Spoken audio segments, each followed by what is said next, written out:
നിശാഗന്ധി നൃത്തോത്സവത്തിൽ ഭരതനാട്യവുമായി ജഡ്ജിയാണ് അവിടെ ഭരതനാട്യം അവതരിപ്പിച്ചത്. കൊല്ലം industrial tribunal and ESI കോടതി ജഡ്ജി സുനിത വിമലാണ് അരങ്ങിലെത്തിയത്.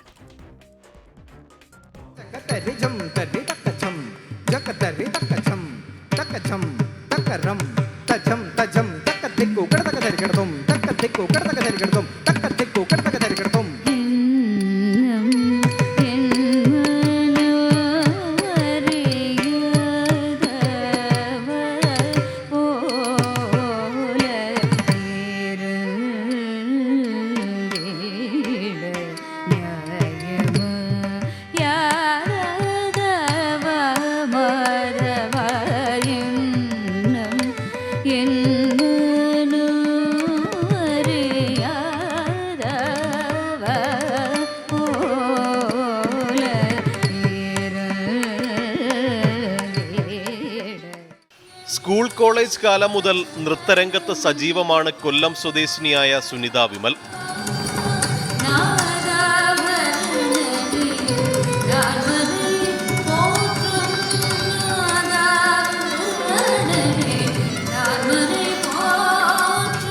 ഔദ്യോഗിക ജീവിതവും കലയും ഒരുമിച്ച് കൊണ്ടുപോകണമെന്നാണ് സുനിതയുടെ ആഗ്രഹം.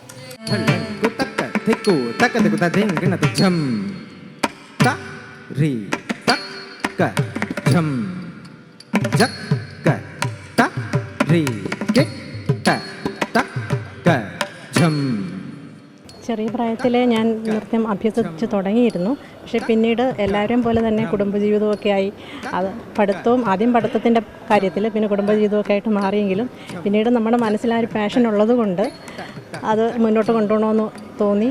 പിന്നീട് ഞാൻ 2005 മുതൽ വീണ്ടും പുനരാരംഭിച്ച് പിന്നെ ഇപ്പോഴും ഞാനത് കണ്ടിന്യൂ ചെയ്യുന്നുണ്ട്. പ്രൊഫഷൻ്റെ ഇടയിൽ ഞാൻ ഇതിന് സമയം കണ്ടെത്തുന്നു. എത്ര തിരക്കുണ്ടെങ്കിലും ഇതിനു വേണ്ടി സമയം കണ്ടെത്തി ഞാൻ പ്രാക്ടീസ് ചെയ്യുന്നുണ്ട്.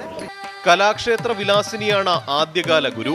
പിന്നീട് RLV അനിൽകുമാർ, RLV വിപിൻദാസ്, വൈശാലി രതീഷ് എന്നിവരുടെ കീഴിലും പഠനം തുടർന്നു. കഴിഞ്ഞ കേരളീയം പരിപാടിയിലും സുനിത നിറസാന്നിധ്യമായിരുന്നു.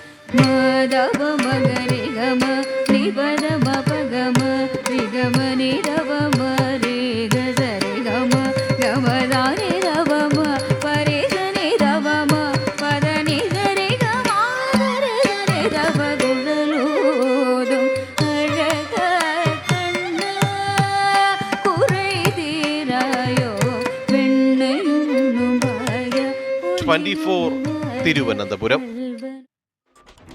അങ്ങനെ ജോലിക്കൊപ്പം പാഷനും ഒരുമിച്ച് കൊണ്ടുപോവുക എന്നുള്ളത് അത് എല്ലാ സ്ത്രീകൾക്കും ഒരു മാതൃകയാവട്ടെ അല്ലേ സുനിത വിമൽ എന്ന് പറയുന്നത്. ഒറ്റ മിനിറ്റ് ഒന്ന് കമന്റ് ബോക്സിലേക്ക് വന്നാൽ ഷക്കീർ പറയുന്നു, വാർത്താദാരിദ്ര്യമാണോ? എവിടെയോ കിടക്കുന്ന ഒരു ഉസ്താദ് പറഞ്ഞു പൊക്കി പിടിച്ച് വരാൻ നാണമില്ലേ 24 ചാനൽ? എൻ്റെ പൊന്നു ചേട്ടാ, ഇത് വാർത്തയല്ലേ? ഇന്നത്തെ ഈ കാലത്ത് സ്ത്രീകൾ എല്ലാ വേദികളിലും എല്ലായിടത്തും മുന്നിട്ട് നിൽക്കുമ്പോൾ ഒരു ഉമ്മ 25 വർഷം മുമ്പ് മരിച്ച ഭർത്താവ് 25 വർഷം മുമ്പ് ഭർത്താവ് മരിച്ചാണ്, ആ ഉമ്മ മണാലി പോയി എന്നും പറഞ്ഞിട്ടാണ് ആ മതമണ്ഡലം എന്നൊക്കെ പറയാൻ നമുക്ക് പറ്റില്ല. ആ എന്തായിരുന്നു, ഇബ്രാഹിം സഖാഫി എന്നാണ് പേര്. അദ്ദേഹം പറഞ്ഞത് നിങ്ങൾ കേട്ടില്ല, 25 കൊല്ലം മുമ്പ് മരിച്ച ഭർത്താവിനെ ഓർത്ത് അല്ലെങ്കിൽ പ്രാർത്ഥിച്ച് ഏതെങ്കിലും മുക്കിലിരിക്കാതെ മണാലി പോയിട്ട് ജീവിതം ആസ്വദിക്കുകയാണ്.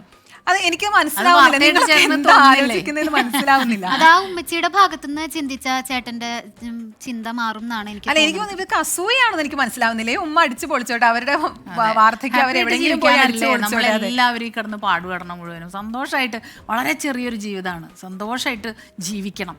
ആകെ സങ്കടപ്പെട്ടിരിക്കുന്നവർക്ക് കൈ പിടിച്ച് അവരെ ഉയർത്തുകയാണ് ചെയ്യുന്നത്. അല്ല, അവരുടെ മകള് അവർക്ക് ഫുൾ സപ്പോർട്ടായിട്ടുണ്ട്. അപ്പൊ നിങ്ങളുടെയൊക്കെ പ്രശ്നം എന്താണെന്ന് എനിക്ക് മനസ്സിലാവുന്നില്ല. അല്ല, നമ്മളിതും പറയണം. അതെ, സുനിത വിമലിനെ കുറിച്ച് നമ്മൾ പറയണം. അവര് അത്ര ഭംഗിയായി അവരവിടെ നൃത്തം അവതരിപ്പിക്കുന്നു. കാരണം ഇതൊക്കെയാണ് നമ്മൾ മുന്നോട്ട് വെക്കുന്ന ആശയങ്ങൾ എന്ന് പറയുന്നത്. എല്ലായിടത്തും മുൻനിരയിൽ നിൽക്കുകയാണ് സ്ത്രീകൾ. അപ്പോൾ ഇങ്ങനത്തെ ഒരു തരത്തിൽ നമുക്ക് ഡൈജസ്റ്റ് ചെയ്യാൻ പറ്റാത്ത ഓരോ അഭിപ്രായങ്ങളും കൊണ്ട് വരരുത്. നിങ്ങൾക്കാണ് നാണക്കേട്. ഇത് കേൾക്കുന്നവർ വിചാരിക്കും ഇയാൾക്കൊന്നും ഇതുവരെ സൂര്യൻ ഉദിച്ചില്ലേ, നിങ്ങൾ ഏത് കാലത്താണ് ജീവിക്കുന്നത്. പുരുഷന്മാരെ എല്ലാവരെയും ആക്ഷേപിക്കൊന്നും അല്ലാട്ടെ, എത്ര നല്ല മനുഷ്യരുണ്ട് നമുക്ക് ചുറ്റും, ആണായാലും പെണ്ണായാലും. അത് നമ്മൾ നേരത്തെ മണിയമ്മയുടെ കാര്യം പറഞ്ഞില്ലേ, മണിയമ്മയ്ക്ക് ഫുൾ സപ്പോർട്ടായി നിന്നവരുടെ ഭർത്താവാണ്. അപ്പൊ അങ്ങനെയുണ്ട്, ആളുകൾ അങ്ങനെയുണ്ട്. അതെ.